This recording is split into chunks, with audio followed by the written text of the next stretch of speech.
Assalamualaikum warahmatullahi wabarakatuh.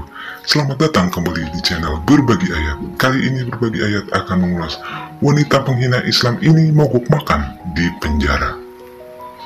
Sahabat muslim, istilah jarimu harimaumu ternyata berlaku pada seorang wanita blogger asal Maroko bernama Fatimah Karim yang berusia 39 tahun. Dia menerima hukuman penjara berat dari Pengadilan Banding Maroko pada Selasa 13 September 2022 karena menghina agama Islam melalui unggahan daring. Hal ini karena berbagi komentar sarkastik pada ayat-ayat Al-Quran dan hadis Nabi Muhammad. Dia dijatuhi hukuman 2 tahun penjara karena menghina Islam melalui unggahan Facebook lalu melakukan mogok makan selama 13 hari. Wanita yang bernama Fatimah Karim itu melakukan mogok makan sebagai protes terhadap hukuman yang dijatuhkan kepadanya. Seorang anggota keluarga Fatimah merasa khawatir kesehatannya memburuk, seperti dilansir The New Arab, Kamis 3 Oktober 2022. Fatimah Karim telah ditahan pada Juli lalu. Ia kemudian dinyatakan bersalah karena menyerang agama Islam melalui sarana elektronik. Ia ditahan setelah mengunggah komentar satir tentang Al-Quran di Facebook. Pada persidangan di kota Aujem, Fatimah mengatakan komentarnya berada dalam batas kebebasan berekspresi yang dijamin oleh konstitusi Maroko, tetapi pengadilan menolaknya dan bandingnya pun ditolak pada pertengahan September lalu. Ia mengatakan dirinya tidak bermaksud menghina Islam yang merupakan agama mayoritas di Maroko. Fatimah Karim telah mengeluarkan permintaan maaf secara publik atas komentarnya.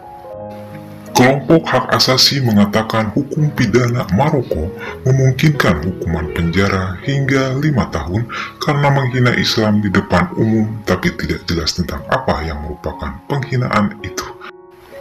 Kasus wanita penghina Islam sebelumnya juga terjadi di Maroko tahun 2019 lalu, juga telah menyebabkan seorang wanita Italia Maroko dipenjara selama 3,5 tahun karena unggahan Facebook yang menyindir ayat-ayat Al-Quran.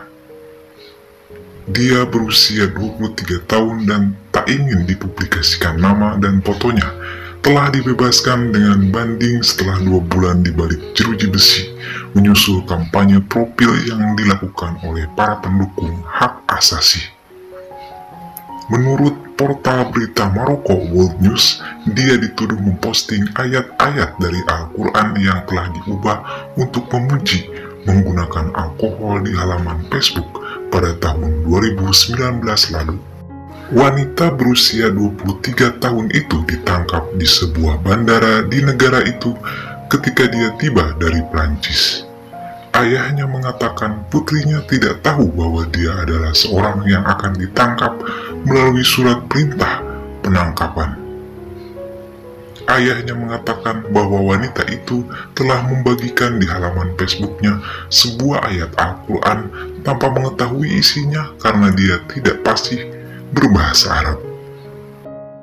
Sebagai info, sebenarnya hukum negara Maroko menjamin kebebasan bagi semua warga negara untuk menyatakan pendapatnya, berserikat dan membentuk dan memasuki organisasi atau partai pilihannya, tapi mungkin ada batasan tertentu tentang berkomentar buruk terhadap Islam. Hukum perdata maupun hukum pidana di negara itu tidak murni berdasarkan syariat Islam, bahkan lebih banyak diwarnai oleh sistem hukum barat. Hukum Islam di Maroko dari mazhab Maliki berlaku bagi umat Islam hanya dalam bidang-bidang tertentu, yaitu perkawinan, pembagian warisan, dan perwakapan yang kurang lebih seperti di Indonesia lah. Bagaimana sahabat muslim? Setujukah penghina Al-Quran dan hadis di Indonesia diadili seperti di Maroko? Sekian dari saya, mohon maaf atas segala kesalahan. Wassalamualaikum warahmatullahi wabarakatuh.